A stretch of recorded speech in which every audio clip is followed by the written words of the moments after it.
Hey guys, what's going on? James 4Drive here. So for today we're going to be working on this 2018 RZR 1000. It's had an issue with smoke coming out of the exhaust when you let it sit overnight. It used to only do it about once a month, but I've owned the vehicle for about 3 years now, and now it's starting to do it if you let it sit overnight. So we're going to be tearing the engine apart just a little bit, and we're going to be trying to replace these valve seals, hopefully without pulling the cylinder head. There's two separate tricks that I can use that we're going to attempt to use in order to replace the valve seals without having to pull the cylinder head. And yeah, so I'm going to turn the camera around, we're going to start it up, I'll show you the smoke, and then we'll start tearing the engine apart.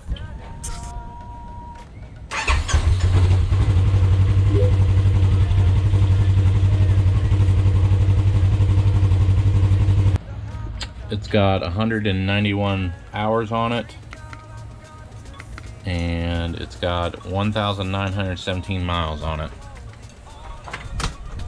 So,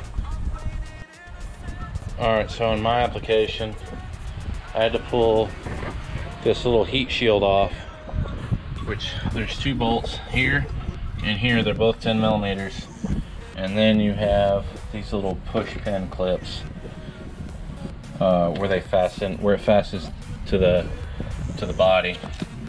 And then you got to pick it up and you pull on this, lift this up, take this bolt out and lift this up, and it'll slide out.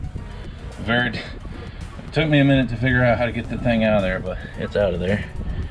And I'm going to be reusing my valve cover gasket because they are so expensive, and it's rubber, and shouldn't have no trouble reusing it. So alright, so we get it on TDC. This is your PTO side. Both your cam lobes are sticking pointed out. This is our orientation. It's hard to see, but everything's level. And then there's a little mark in there. It's really hard to see, but it's not that critical right now. But when we go back together, it definitely needs to be spot on. So, all right, so this is pretty easy. So you remove, this is your tensioner, right? So you remove the bolt out of the tensioner. It's spring loaded. You remove it out of the back, and then you remove your two Allens, which are here and here. And this is what keeps your tension on your timing chain. So you pull that off. Once the timing chain tensioner is off, the chain becomes really loose.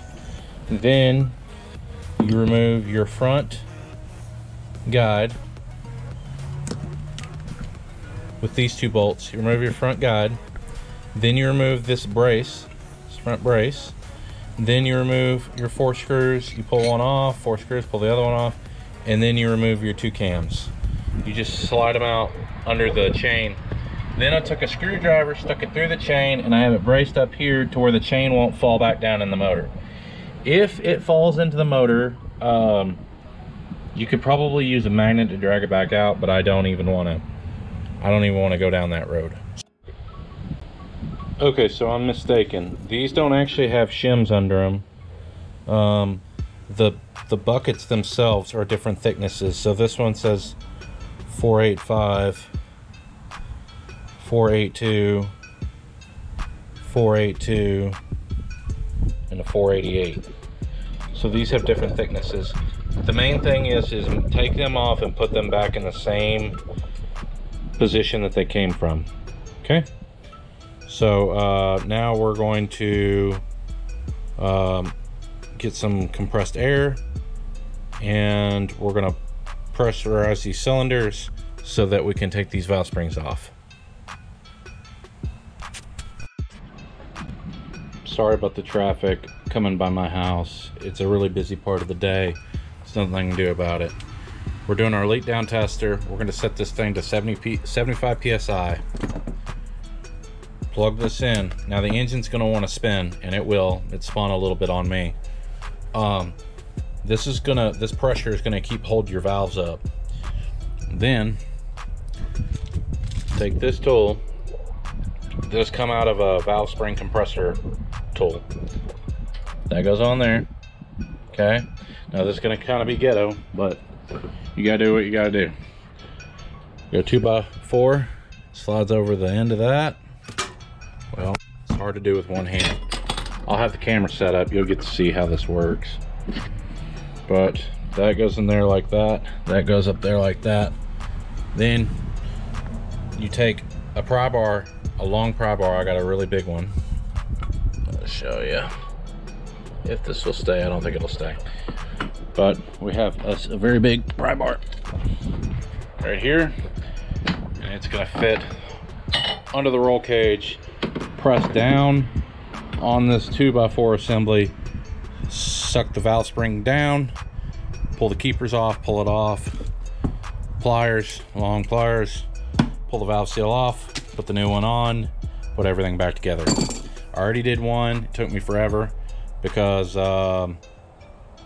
my setup was kind of weird, but I think this setup is going to work a little bit better this next time around. We're going to set up the camera and I'll show you how this works.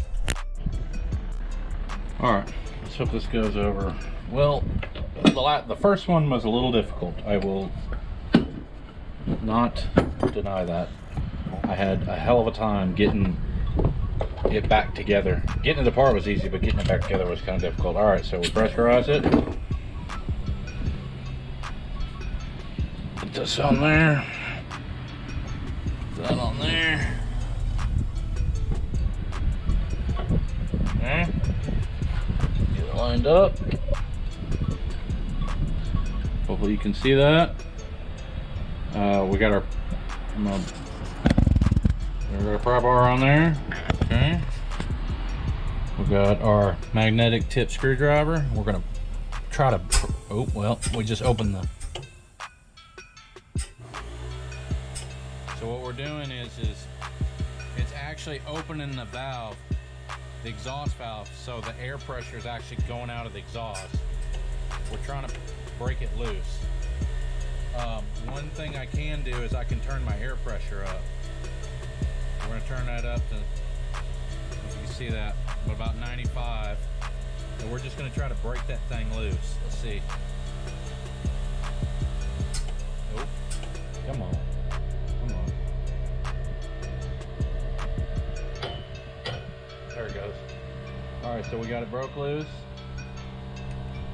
Magnetic screwdriver. Slide it up. Get the other one. Get it out. Sorry about the noise. It's just the way it is. Alright. Now we got that out of the way. Pull our tool up out of the way. Pull our valve spring out. See? You can see. Okay? Take our screwdrivers. We do not want to nick the valve, or we do not want to touch the valve. We just want to pull the valve spring, the seat up. So we pull the seat up, or seat, the valve seal. Valve seal's out.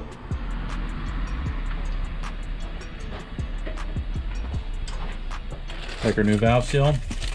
Now the valve already has some oil on it, so I'm not going to lubricate these. There's really no reason to. I'm going to try to push it on there.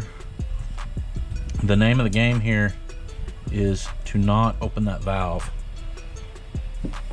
because if the valve opens and the cylinder loses pressure, the valve is going to drop into the cylinder, and then you're having a really bad day. Just FYI. So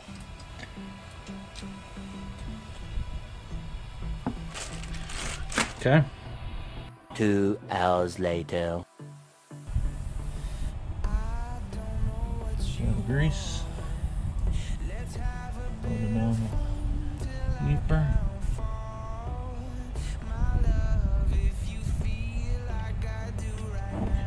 One.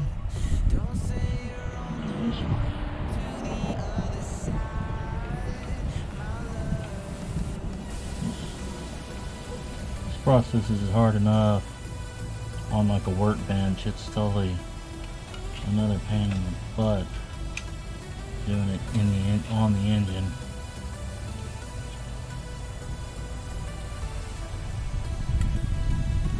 Gotta go down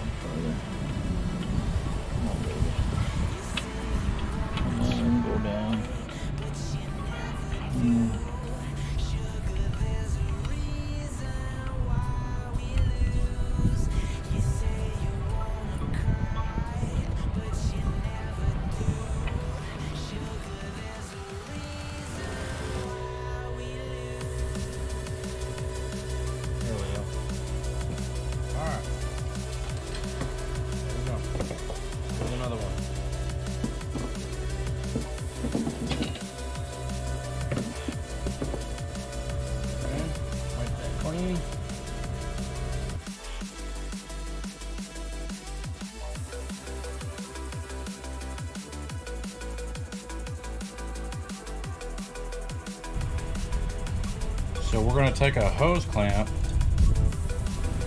and we're going to put it on my pry bar.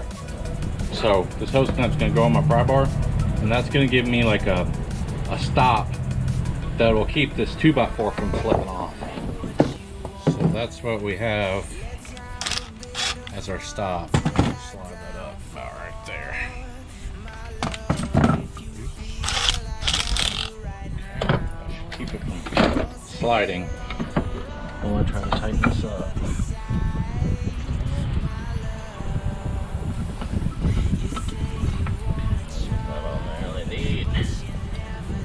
You don't need that deep.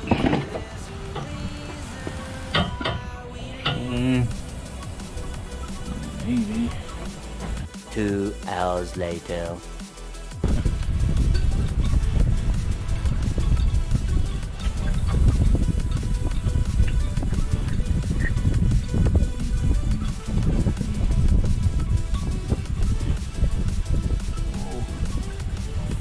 Oh, where do we get it? First try? No, very good.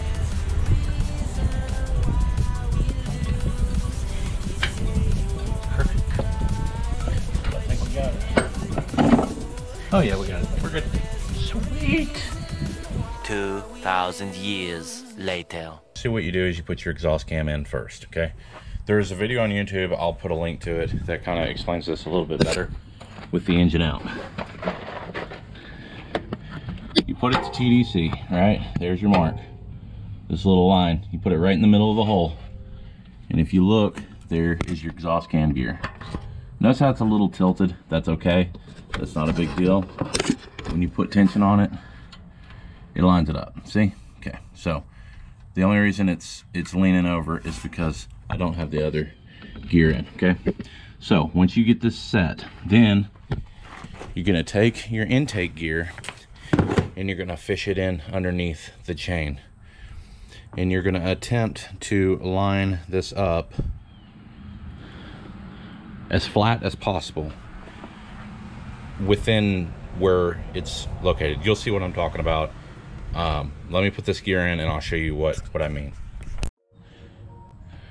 Okay, so if you can see how the cam, it won't lay down. There's no way. You can't overcome that valve spring pressure forcefully without possibly damaging the cam or the head. So you just lay it in there. It's kind of crooked.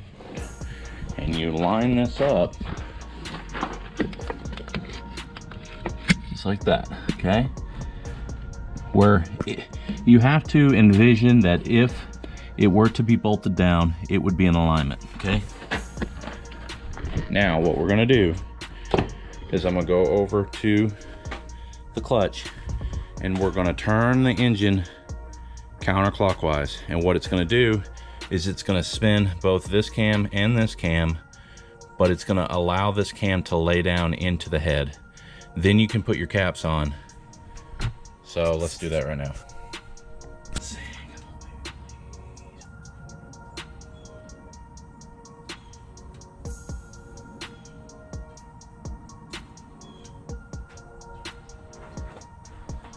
All right, as you can see, it didn't take much, but look, now it's in its place, okay? Now, you're gonna put your other cap on. And put just a tad bit engine assembly lube right there, right there, and right there. Just give it something. Okay, then we put that down. Turn these up.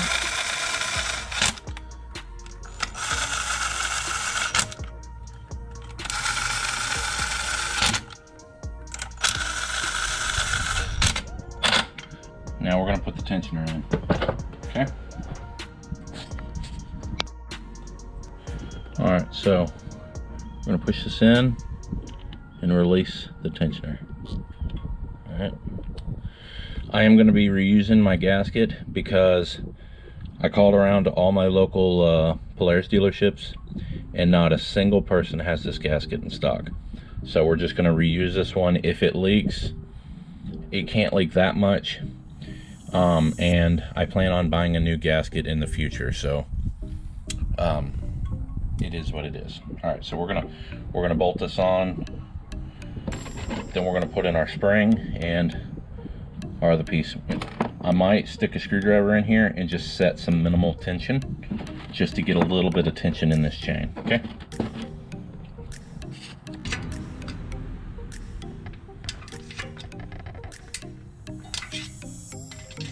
A little bit of movement.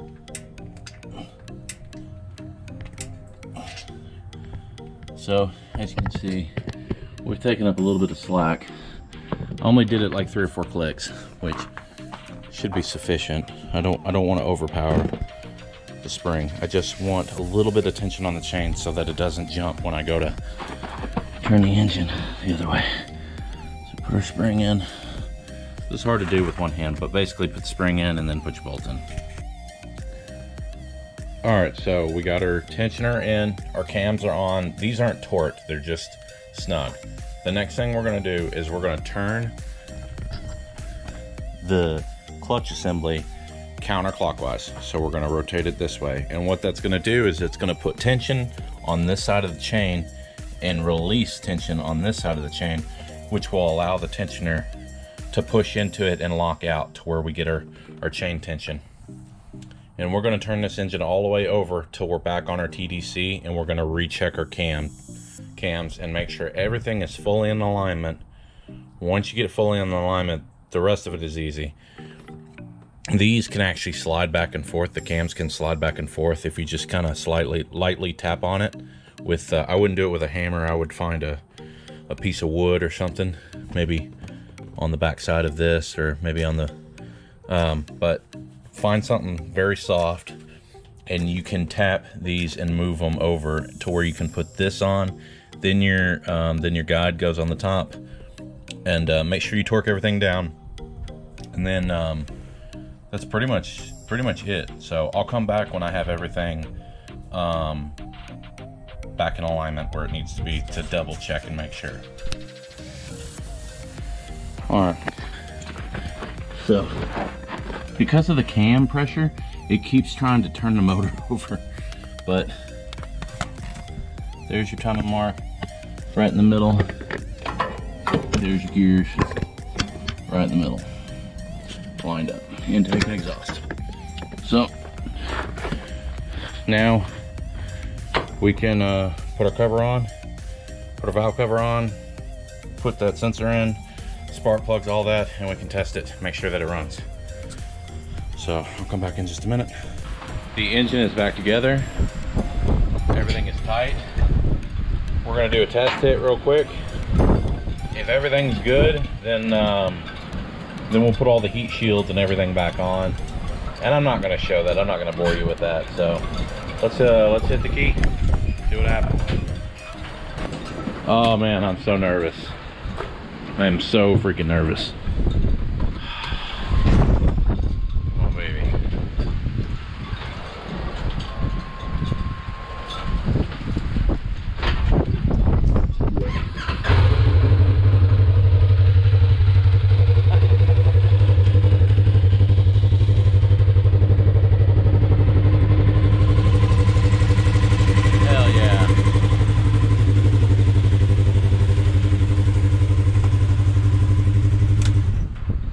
I killed it because I have silicone that's drying right now. The silicone right here is drying.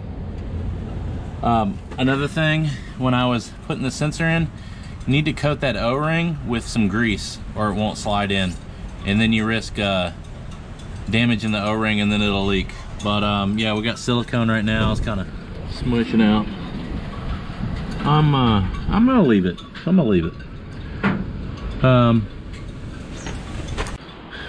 Alright guys, so that's going to be it for this video. It's running good, not smoking, nothing. It actually sat there for like 3 days, so only time will tell, you know, the repair, how long it's going to last, or if, you know, if it's going to have any issues. If it does, I'll put it in the comment section. I'll say something about it, but that's going to be it for this video, and I hope you like it. Sorry it might be a little bit long, a little boring at times, but I just wanted to make sure that I cover kind of everything. So That's going to be it for this video, and if you want to see more content like this, please like and subscribe to the channel, and we'll see you on the next one. Thanks for watching.